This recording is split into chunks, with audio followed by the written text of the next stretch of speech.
ನಮಸ್ಕಾರ, ನೀವು ನೋಡ್ತಾ ಇದ್ದೀರಿ ಪ್ರಜಾಧ್ವನಿ ಟಿವಿ. ಫೈನಾನ್ಸ್ಗಳಿಗೆ ಬ್ರೇಕ್, ಪ್ರಜಾಧ್ವನಿ ಟಿವಿಯ ಬಿಗ್ ಇಂಪ್ಯಾಕ್ಟ್. ಇದು ಈ ಹೊತ್ತಿನ ವಿಶೇಷ. ನಾನು ನಿಮ್ಮ ರಮೇಶ್ ಹಿರೇಜಂಬೂರು. ಕೆಲ ದಿನಗಳ ಹಿಂದಷ್ಟೇ ನಾವು ಎರಡು ವರದಿಗಳನ್ನ ಮಾಡಿದ್ವಿ. ಒಂದು ಫೈನಾನ್ಸ್ ಮತ್ತೆ ಮೈಕ್ರೋ ಫೈನಾನ್ಸ್, ಹಾಗೇನೆ ಕರ್ನಾಟಕದಲ್ಲಿರುವಂತಹ ಖಾಸಗಿ ಬ್ಯಾಂಕ್ಗಳ ಅಂಧ ದರ್ಬಾರ್ಗಳ ಬಗ್ಗೆ ಒಂದು ವರದಿಯನ್ನ ಮಾಡಿದ್ರೆ, ಇದೇ ಜಸ್ಟಿಸ್ ಜಂಬೂರು ವಿಶೇಷ ಮಾಲಿಕೆಯಲ್ಲಿ. ಮತ್ತೊಂದು ಕಡೆನಲ್ಲಿ ಧರ್ಮಸ್ಥಳದ ವಿವಿಧ ಉದ್ದೇಶ ಸಹಕಾರ ಸಂಘದ ಹೆಸರಿನಲ್ಲಿ ನಡೀತಾ ಇರುವಂತಹ ಒಂದು ಇಡೀ ಹಳ್ಳಿಗಳಲ್ಲಿ ಆಗ್ತಾ ಇರುವಂತಹ ಸುಲಿಗೆಯ ಬಗ್ಗೆ ಕೂಡ ವರದಿಯನ್ನ ಮಾಡಿದ್ವಿ. ಈ ಎಲ್ಲ ವರದಿಗಳ ಪರಿಣಾಮ ಇವತ್ತು ಬಹಳ ದೊಡ್ಡ ಇಂಪ್ಯಾಕ್ಟ್ ಅನ್ನ ಬೀರಿದೆ. ಹೆಚ್ಚುತ್ತಿವೆ ಗ್ರಾಮೀಣ ಜನರ ಸುಲಿಗೆ ಪ್ರಕರಣ. ಇದು ಪ್ರಜಾಧ್ವನಿ ವರದಿಯ ಬಿಗ್ ಇಂಪ್ಯಾಕ್ಟ್. ಮೈಕ್ರೋ ಫೈನಾನ್ಸ್ ವಿರುದ್ಧ ಸರ್ಕಾರ ಸಮರ. ದಂಧೆಕೋರ ಸಂಸ್ಥೆಗಳ ವಿರುದ್ಧ ಕಡಿವಾಣಕ್ಕೆ ಮುಂದಾದ ಸರ್ಕಾರ. ನೇರ ಎಚ್ಚರಿಕೆ ನೀಡಿದ ಸಿಎಂ ಸಿದ್ದರಾಮಯ್ಯ. ಸ್ವತಃ ಮುಖ್ಯಮಂತ್ರಿ ಸಿದ್ದರಾಮಯ್ಯನವರೇ ಕರ್ನಾಟಕದಲ್ಲಿರುವಂತಹ ಫೈನಾನ್ಸ್ಗಳು ಜೊತೆಗೆ ಮೈಕ್ರೋ ಫೈನಾನ್ಸ್ಗಳು ಜೊತೆಗೆ ಈ ರೀತಿಯ ಹಳ್ಳಿಯ ಜನರಿಗೆ ನಾವು ಯಾವುದೇ ರೀತಿಯ ಶ್ಯೂರಿಟಿ ಇಲ್ಲದೇನೆ ಸಾಲ ಕೊಡ್ತೀವಿ ಅಂತ ಹೇಳಿ ಮನೆ ಬಾಗಿಲಿಗೆ ಹೋಗಿ ಸಾಲವನ್ನ ಕೊಟ್ಟು ಮರುಪಾವತಿಯ ಹೆಸರಿನಲ್ಲಿ ಏನು ಸುಲಿಗೆಯನ್ನ ಮಾಡ್ತಾ ಇದ್ದಾರೋ ಅವೆಲ್ಲವಕ್ಕೂ ಕೂಡ ಬ್ರೇಕ್ ಹಾಕ್ತೀವಿ ಸದ್ಯದಲ್ಲಿ ಅನ್ನುವಂತ ಮಾತನ್ನ ಸ್ವತಃ ಮುಖ್ಯಮಂತ್ರಿ ಸಿದ್ದರಾಮಯ್ಯನವರು ಹೇಳಿದ್ದಾರೆ. ಸೊ ಎಲ್ಲ ವರದಿಗಳನ್ನ ಯಾಕೆ ನಾವು ಪ್ರಜಾಧ್ವನಿ ಟಿವಿ ಪದೇ ಪದೇ ನಾವು ವರದಿಯನ್ನ ಮಾಡಿದ್ದು ಅಂದ್ರೆ, ಕರ್ನಾಟಕದಲ್ಲಿ ಹಳ್ಳಿಯ ಜನ ಕೋವಿಡ್ ನ ನಂತರ ಸಾಕಷ್ಟು ಸಂಕಷ್ಟದ ಪರಿಸ್ಥಿತಿಯಲ್ಲಿ ಇವತ್ತು ಬದುಕ್ತಿದ್ದಾರೆ. ಆರ್ಥಿಕವಾಗಿ ಹೇಗಾದ್ರೂ ಮಾಡಿ ಚೇತರಿಸಿಕೊಳ್ಳುವಂತ ಪ್ರಯತ್ನದಲ್ಲಿ ಪ್ರತಿಯೊಬ್ಬ ರೈತರು, ಕೂಲಿ ಕಾರ್ಮಿಕರು, ಬಡವರ್ಗದ ಜನ ಇವತ್ತು ಪರದಾಡ್ತಾನೆ ಬದುಕು ನಡೆಸ್ತಾ ಇದ್ದಾರೆ.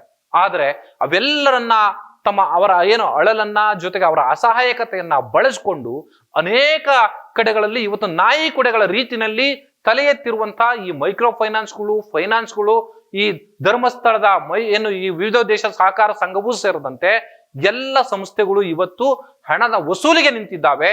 ಜನರನ್ನ ಇವತ್ತು ತಮ್ಮ ಅನುಕೂಲಕ್ಕೆ ಹೇಗೆ ಬೇಕೋ ಹಾಗೆ ಬಳಸಿಕೊಂಡು ಅವರ ಮೇಲೆ ಚಕ್ರ ಬಡ್ಡಿ ಹಾಕುವುದರ ಮೂಲಕ ಜನರನ್ನ ಸುಲಿಗೆ ಮಾಡ್ತಾ ನಿಂತಿದ್ದಾವೆ.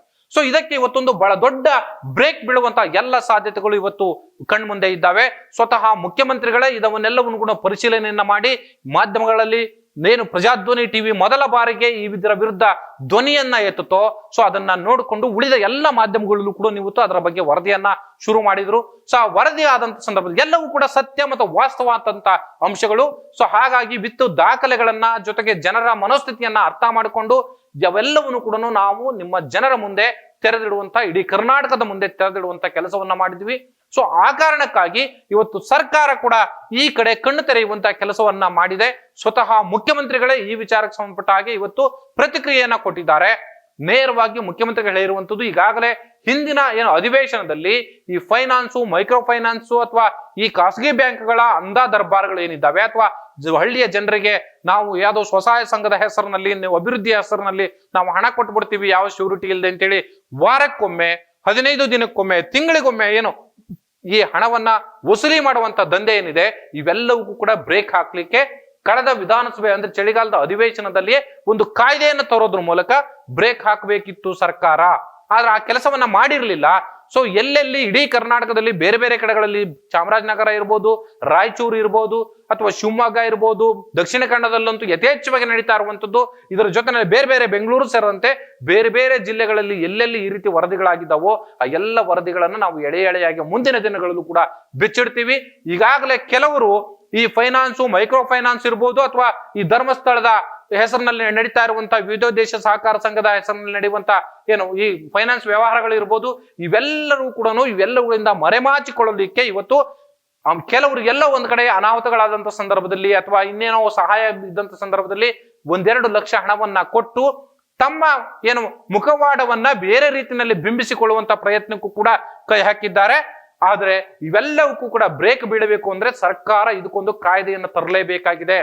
ಸೊ ಕಾಯ್ದೆ ತಂದ್ರೆ ಎಲ್ಲ ಜನರಿಗೆ ಒಂದು ಕಡಿವಾಣ ಬೀಳುತ್ತೆ. ಈ ತರದ ಒಂದು ಮೋಸ ಮಾಡುವಂತವರಿಗೆ, ಸುಲಿಗೆ ಮಾಡುವಂತವರಿಗೆ, ನಡುರಾತ್ರಿ ಹೋಗಿ ಮನೆಗಳಲ್ಲಿ ಜನರಿಗೆ ಹೆದರಿಸುವಂತವರಿಗೆ ಇವೆಲ್ಲವೂ ಕೂಡ ಬ್ರೇಕ್ ಬಿದ್ದೇ ಬೀಳುತ್ತೆ.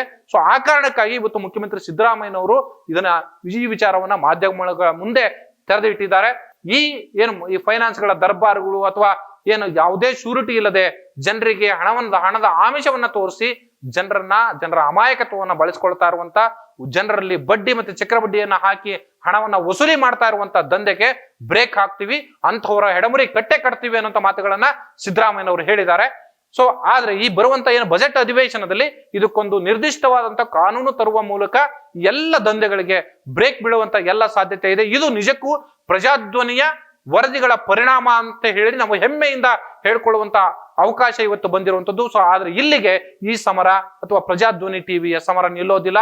ಜಸ್ಟಿಸ್ ಜಂಬೂರ್ ಕಾರ್ಯಕ್ರಮ ಇರ್ಬೋದು ಅಥವಾ ಪ್ರಜಾ ಸ್ಪೆಷಲ್ ಇರ್ಬೋದು, ಸೊ ಈ ತರದ ವಿಶೇಷ ಕಾರ್ಯಕ್ರಮಗಳ ಮೂಲಕ ಜನರಿಗೆ ನ್ಯಾಯ ಕೊಡಿಸುವಂತ ಮತ್ತು ಜನರ ಧ್ವನಿಯಾಗಿ ನಿಲ್ಲುವಂತ ಕೆಲಸವನ್ನ ಪ್ರಜಾಧ್ವನಿ ಸದಾ ಮಾಡ್ತಾ ಇರುತ್ತೆ. ಆದ್ರೆ ಮೊದಲ ಬಾರಿಗೆ ಈ ರೀತಿಯ ಒಂದು ಬಿಗ್ ಇಂಪ್ಯಾಕ್ಟ್ ಕ್ರಿಯೇಟ್ ಆಗಿರುವಂತದ್ದು ಪ್ರಜಾಧ್ವನಿಯ ಹೆಗ್ಗಳಿಕೆ ಅಂತ ಹೇಳ್ತಾ ಈ ಕಾರ್ಯಕ್ರಮ ಮುಗಿಸೋಣ. ನಮಸ್ಕಾರ.